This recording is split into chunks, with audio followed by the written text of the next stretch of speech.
Just Righteous Water Flows. Here we go, guys. Chosen ones in relationships and tips on how to make it work, and also some things that we do that sometimes hold us back. Hear this. So it's important that to understand that when you're chosen, 9 times out of 10, you attract all different type of energy. You just attract a lot because you carry a light inside of you. You carry the Most High. You carry the spirit of love, the spirit of truth, the spirit of transparency. So we tend to love hard. We tend to be ourselves around people, and this sometimes scares people who've been hurt, people who've been betrayed, people who sometimes have not recognized that there's a God. You know what I mean? Just all different type of people, right? So we tend to date people who we feel like we can help. People who have potential, people who haven't decided that they want to be in a committed relationship. We tend to want to date people that we feel we can change. And I just want to say this is something that it happens. You know, you want to love the person that you like, you want to help them, you want to support them, but it could be a downfall for a chosen one. Very important to understand this. Sometimes it's better that you find somebody, because I know I've done this myself, and I could say that from what I've seen. Hear this, hear what I'm about to tell you. People who already in their ways and they've decided already to be in a certain type of relationship, to be committed, to be willing to be married, to willing to, you know, create a foundation with the person, right?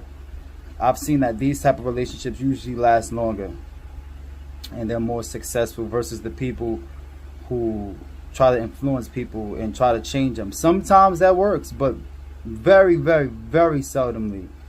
If you really think about it, a lot of people go off for what people have. A lot of people want security. You have the men that go after the women because they're attracted to them physically, etc. And then you got the women that go after men because it's a little bit of both, physical and financial and things like that. But one thing that a lot of people lack in 2025 is they tend to forget that they need to build within a person that wants the things that they want. You know, there's something that's come to my attention. All the successful relationships that I've came across, that I've seen within my experience from history, even today, right?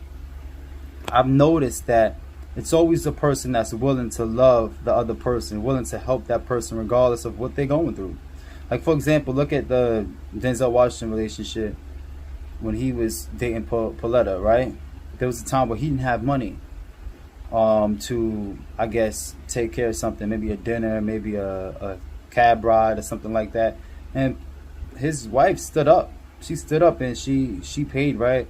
Now, you got some women out here who they'll take offense to that. Like, oh, you don't have it. Why don't you have it? You're the man. You should do this. You should do that. And sometimes this type of personality could destroy a relationship. It could trigger the man.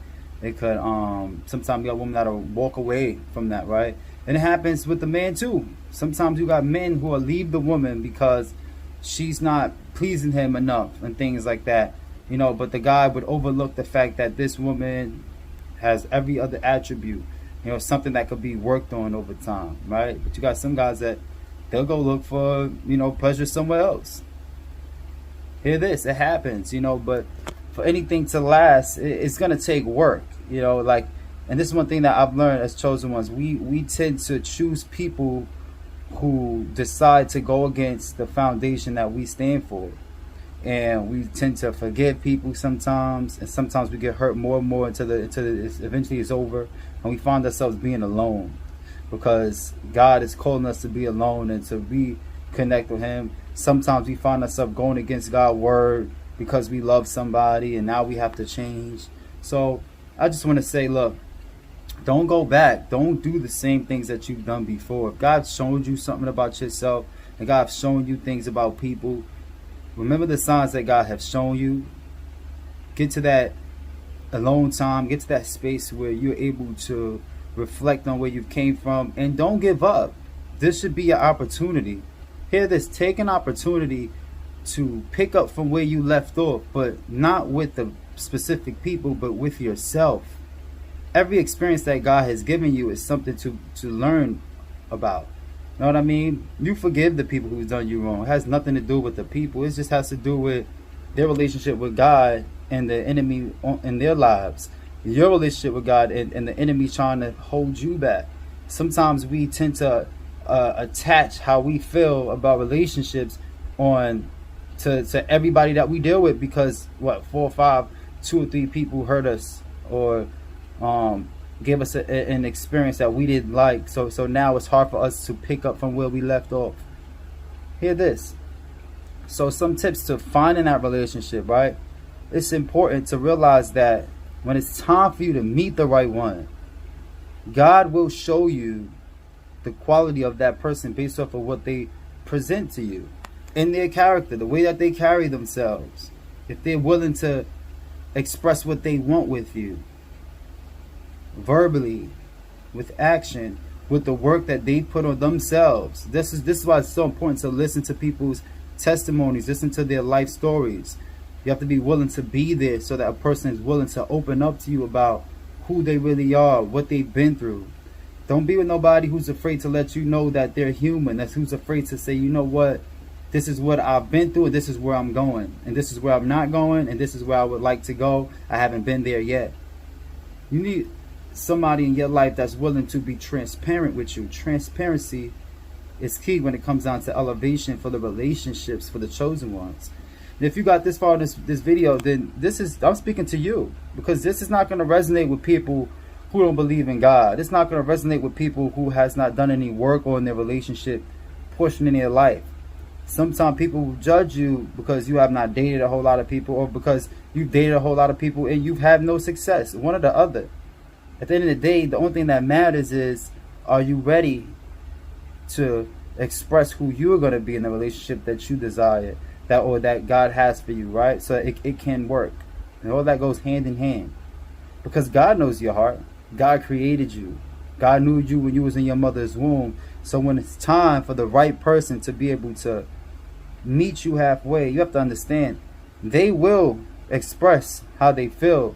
Sometimes people are afraid to be vulnerable, but over time, you have to give it time. Allow people to express how they feel and what they really, really want. And if they're not telling you, maybe you're just not the one for them. If you're not willing to tell them, then maybe that's just not the one for you. It is what it is. But over time, the more you get with somebody, the more you will begin to experience the relationship through action, through planning, through sacrificing, and through discipline with God, most importantly, but also sacrifices. There's going to be a time where somebody that you meet is going to feel like you're sacrificing, but it's going to feel like you're not sacrificing at all eventually, because you're going to be having somebody who's sacrificing and meeting you halfway. That's called reciprocation. That's called genuineness. That's called transparency. That's called chemistry in your relationship, right? So I don't know who this video is for, but this is for you. Don't let the relationships of today's time and confuse you neither, right? You got a lot of people that get in relationships and they're looking to the world to see if this is the relationship for them. They're calling their mom, they're calling their best friends. They're thinking in the back of their subconscious mind, they're thinking about, what is my friends going to think about my relationship? What is my parents going to think? The question is, have you done any work on yourself to know if this is for you? God already will show you if a person's for you. When you're with that person, your parents, your friends, your spouses, even your mentors, they're not going to be able to be in that relationship. You're going to have to be in that relationship. You hear what I'm telling you? You're going to have to be the one to live and love that person. You're going to have to be the one to receive the love from the person that you choose.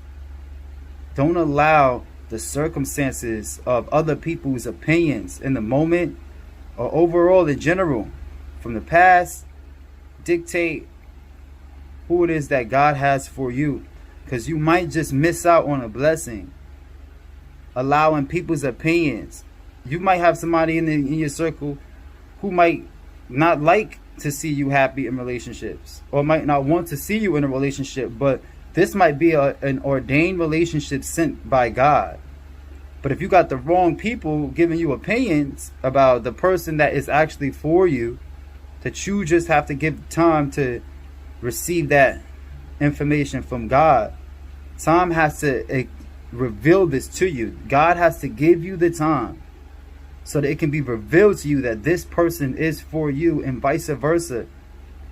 But you're not going to be able to get to that beautiful experience, to that blessing that God wants to give you, if you will have all these voices in the back of your mind. This person thinking this about you, this person thinking this about that person. It takes two. It takes two. Two people have to believe in each other enough, and have faith in God, number one, and also believe in each other, and know that you trust that this person wants what you bring to the table, and that person trusts what they bring to the table, and vice versa, right? You have to trust each other and what y'all bring to the table. Don't let nobody else get in between that. If y'all get married, y'all creating a covenant. It's two now. And that two becomes one. You become one in the spirit, because now your intentions is the same. When things get tough, your intentions is to make things better, because you both already agreed on that, and you accept the circumstances. No matter how hard things get, you're gonna do what it takes to make it work, to explore the blessings that and the new blessings that God is gonna bring, right? Because God makes everything brand new. Everything in your past, your relationships, you're gonna forget about, because this new relationship that God got you on, it's gonna take your whole life experience to another level, where God can create new things, like children, like family, like new environments, like all different type of experiences, vacations, work. You guys gonna work hand in hand, and God gonna start to plant some seeds in your life, and things are going to begin to blossom. Hear this. So hopefully this resonates. Peace and love in Jesus' name. Give this video a like and subscribe, and I will get back at you guys. Hopefully we find the right spouses. One love, y'all.